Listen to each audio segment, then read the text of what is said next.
What did a crush do that made you immediately lose interest? Not so much a crush, but we were in the initial sentences of the conversation getting to know each other. We were describing to one another what our jobs were. He corrected me on describing my job. Stopped right there, said it wasn't going to work out and ended the conversation. He would ask me questions about myself, then cut me off in the middle of my answer to talk about himself. If you could have any superpower, what would it be? I think I'd like telekinesis because I have a friend like that, and my cousin does this often too. It's like they bring it up so they can talk about it, but don't realize that you can just say what you want to say instead of bait and switching with who gets to talk. I love them both dearly, but fuck, it's so annoying. I was casually dating a 19-year-old guy when I was 18. He seemed totally normal until I met him at his house before a date and his mum asked him to take the garbage out before we left. He threw a fit that would embarrass most 3-year-olds, including crying, yelling at his mum, and punching the floor. I pretended that my parents were calling and needed me to come home, blocked his number, and never saw him again. Back in college I was seeing a girl casually. Whenever we'd text, she'd take hours to respond to any message. It wasn't a big deal, since most of the time it was just chatting or setting plans for the following weekend or something. It was a little annoying because it did take a full day or two to set up plans because of the slow responses. But whatever, I'm a bad texter, so I can't really judge someone for that. But I started to notice that when we hung out together, she'd immediately respond back to any and every text she got. She had some loud song as the ringtone that played for like 15 seconds, and set it so that her camera LED would flash constantly while it rang. Totally obnoxious and made me really notice how often she texted. I casually asked her who she was texting one time and it was just some friend from school that had sent her a meme. After that I realized it wasn't going to work. Being a slow texter is fine. Constantly texting while hanging out was annoying, but not a deal breaker, especially if we were just chilling at one of our houses. But the realization that this person who was glued to her phone but didn't feel like it was a priority to respond back to my texts made me feel unimportant, so I kinda just drifted away. We stayed friends because we shared the same group of friends and it wasn't awkward or anything. I just stopped trying to do things with just the two of us. Oh, if I had a best friend that was just like this, and he'd consistently claim he just didn't text much, was a bad texter, but constantly on his phone texting and doing whatnot whenever we would hang out. Like, you're clearly just fine at texting, you just didn't wanna text me. There were a number of things that ended our friendship, but eventually what ended it was me just giving up on trying to communicate with him. Edit, that's my first ever silver. Thanks guys. And thanks to all the replies. I'm sorry to hear so many people have had this same situation, but glad there's people who can empathize with it.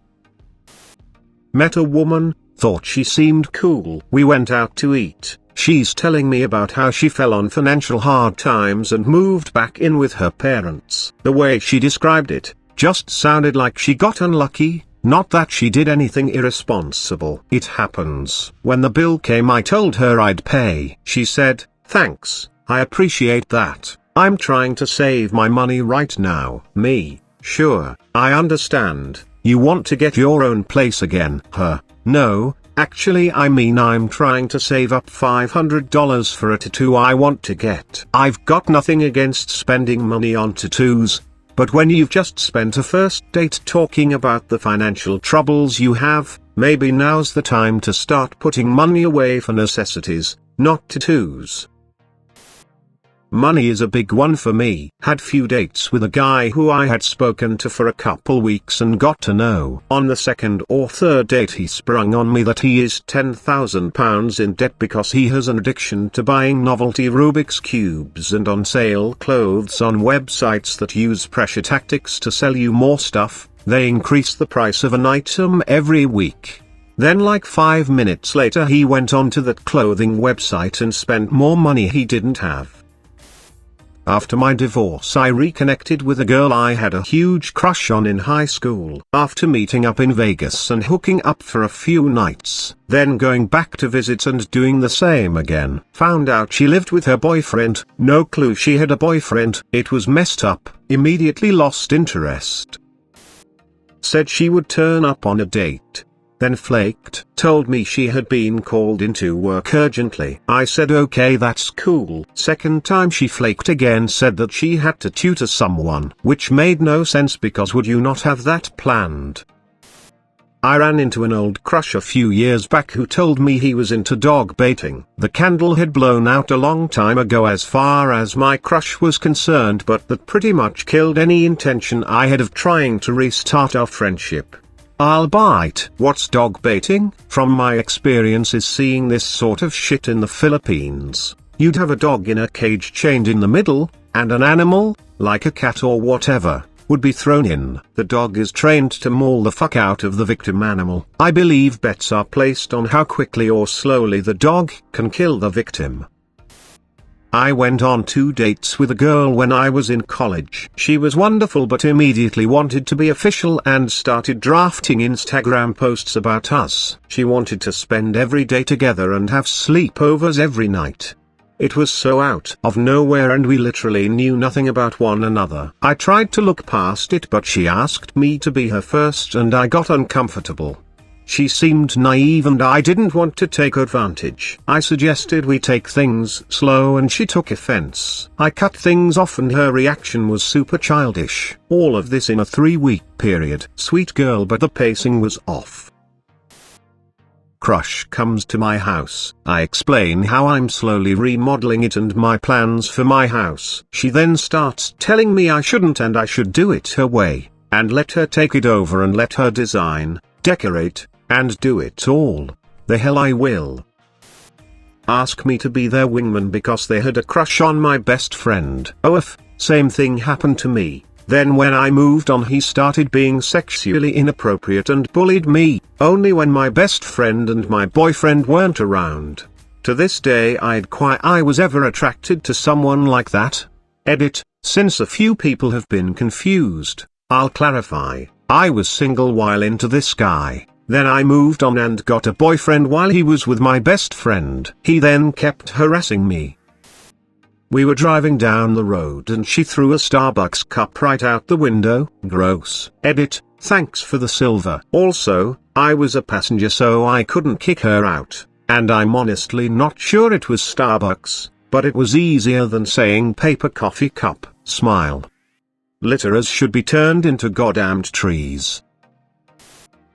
She told me that spanking her teenage daughter didn't work, because it wasn't satisfying enough. Edit, a bit of context. This was long ago, and far away, in a European country. The mother was a statuesque blonde divorcee, and the daughter was about 14, and headed for trouble. Corporal punishment was de rigueur at the time, both here and in Europe. I decided that the situation was hopeless, and noped out of there ASAP. The daughter hated her mother, big surprise, and went on to get pregnant and force her mother to raise the child. I came back to the States and still consider myself lucky to have dodged that bullet.